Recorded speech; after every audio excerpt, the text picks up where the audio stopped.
नमस्कार साथियों, स्वागत है आप सभी का स्टडी फॉर बैंक्स में। साथियों, आज चर्चा करेंगे 3/9/2022 के करंट अफेयर्स पर। चलिए शुरू करते हैं। पहला करंट अफेयर है आपका कि प्रधानमंत्री ने कोचीन शिपयार्ड लिमिटेड में पहला स्वदेशी विमान वाहक पोत INS विक्रांत को कमीशन किया है। ठीक है, नेक्स्ट है कोचीन शिपयार्ड में ही नौसेना को नया ध्वज दिया गया। नौसेना का नया ध्वज, जो इससे पहले जो ध्वज था उसको बदल करके एक नया ध्वज दिया गया है। इस ध्वज का नाम है निशान। ठीक है, अगला करंट अफेयर देखते हैं। कर्नाटक के मंगलुरु में प्रधानमंत्री ने 38,000 करोड़ रुपए की परियोजनाओं का शुभारंभ किया है। ठीक है, ये क्या सब है इसके अंदर? तो इसके अंदर जो बंदरगाह है उसके औद्योगिकरण, मशीनीकरण और औद्योगिकरण की परियोजनाएं शामिल हैं।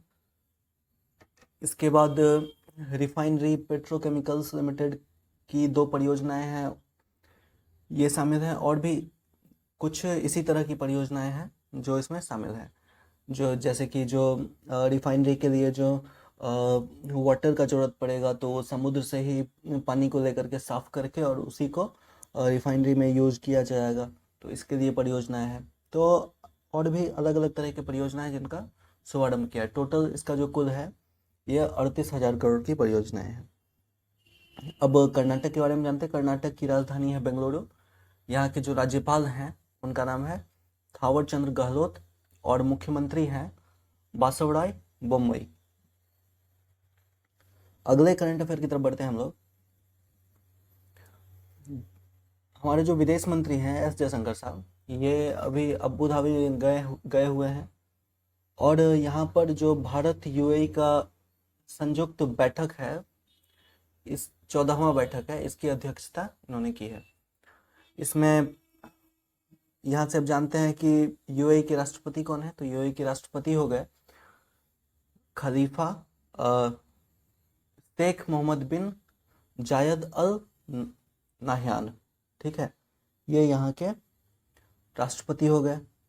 यहाँ के प्रधानमंत्री हैं मोहम्मद बिन राशिद अल मखदूम और UAE की मुद्रा हो गई दिरहम और UAE की राजधानी है अबू धाबी।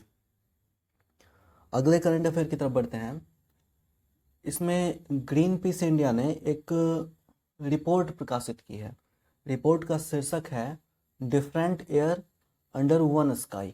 ठीक है, इस नाम से एक रिपोर्ट प्रकाशित हुई है और इस रिपोर्ट के अनुसार कहा जा रहा है कि भारत के जो 99% आबादी है, ये WHO का जो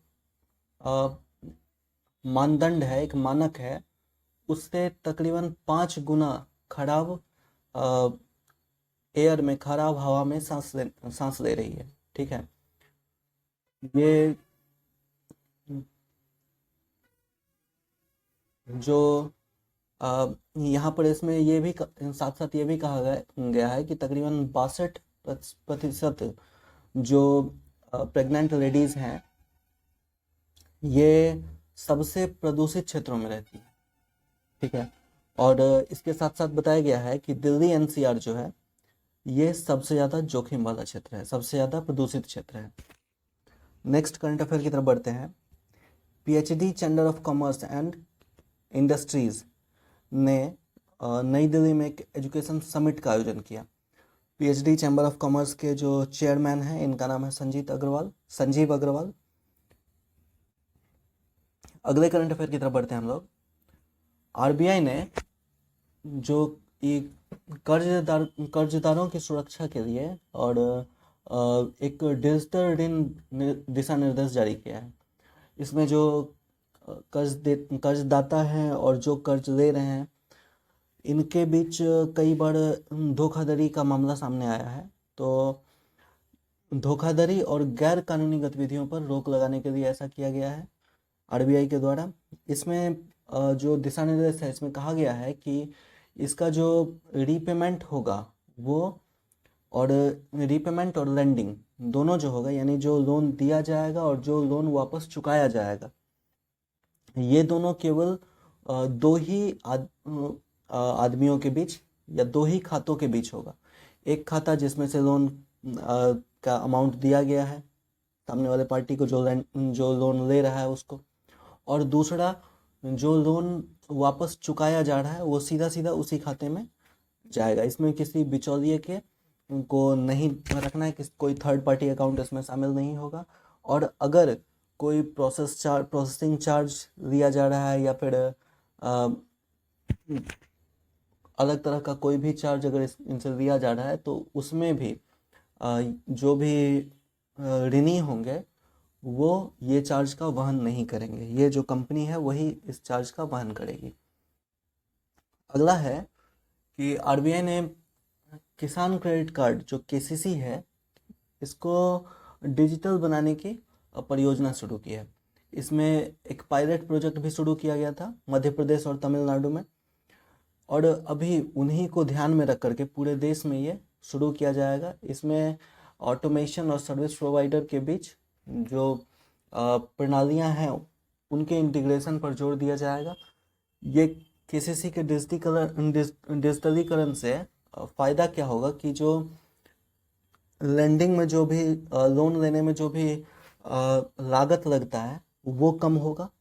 जैसे अगर आप ज़्यादा अमाउंट का लोन लेने जाते हैं तो फिर आपको बहुत सारा फीस रहता है, बहुत सारा चार्जेस रहता है, कई बार मॉर्गेज करना होता है उसका चार्जेस होता है। तो ये सारा चीज़ जो है ये कम होगा, और इसके साथ साथ जो इसके वितरण में जो टाइम लगता है, जैसे आपने अप्लाई किया लोन के लिए तो मैक्सिमम टाइम अभी जो है वो 4 सप्ताह है। 4 सप्ताह के अंदर अगर आपका लोन होने वाला है तो वो डिसबर्स कर दिया जाता है आपके खाते में, या फिर आपको एक केसीसी खाता आपका ओपन करके आपको लोन दे दिया जाता है। तो ये समय जो है इसको भी घटा करके कम, इससे जो डिजिटलीकरण हो जाएगा तो वो कम हो जाएगा। अब आरबीआई के बारे में जानते हैं कि आरबीआई के गवर्नर जो हैं अभी ये हैं शशिकांत दास, और आरबीआई में 4 डिप्टी गवर्नर होते हैं। तो 4 डिप्टी गवर्नर हैं Shri Mahesh Kumar Jain, doctor M D Patra, Shri M Rajeshwar Rao और श्री टी रविशंकर। ये डिप्टी गवर्नर हो गए। अगले करंट अफेयर की तरफ बढ़ते हैं हम लोग। यमुना कुमार चौबे, इनको एनएचपीसी के अध्यक्ष और प्रबंध निदेशक यानी चेयरमैन कम मैनेजिंग डायरेक्टर का प्रभार मिला है। ये एनएचपीसी क्या है?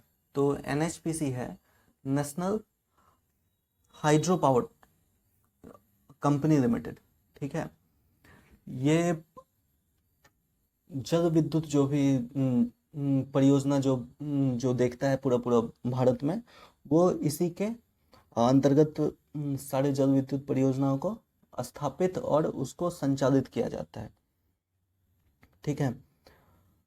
नेक्स्ट करंट अफेयर की तरफ बढ़ते हैं। 2 सितंबर को विश्व नारियल दिवस मनाया गया है। अगला है रैकेट के पूर्व प्रमुख लक्ष्मण नरसिम्हन स्टारबक्स के सीईओ बने हैं। नेक्स्ट है अखिल भारतीय फुटबॉल महासंघ के नए अध्यक्ष चुने गए हैं कल्याण चौबे। नेक्स्ट है इंटर रेलवे एथलेटिक्स चैंपियनशिप में अमलान बोर्गोहेन, इन्होंने राष्ट्रीय रिकॉर्ड बनाया है 100 मीटर की रेस में। नेक्स्ट है विश्व जूनियर तैराकी चैंपियनशिप में ये फाइनल में पहुंचने वाली पहली भारतीय महिला बनी है अपेक्षा फर्नांडिस। अगला है चीन में 2023 में इंडोर एथलेटिक्स चैंपियनशिप होने वाला था, विश्व इंडोर एथलेटिक्स चैंपियनशिप होने वाला था जिसको स्थगित कर दिया गया है। और आज का आखिरी करंट अफेयर है एसबीआई ने कैशबैक क्रेडिट कार्ड लॉन्च किया है, ठीक है। अब एसबीआई के चेयरमैन कौन है? तो एसबीआई के चेयरमैन हो गए दिनेश कुमार खाड़ा, और एसबीआई का जो हेड ऑफिस है यह है मुंबई में। तो इसी के साथ आज के क्लास को समाप्त करते हैं, मिलते हैं अगले वीडियो में। धन्यवाद, जय हिंद।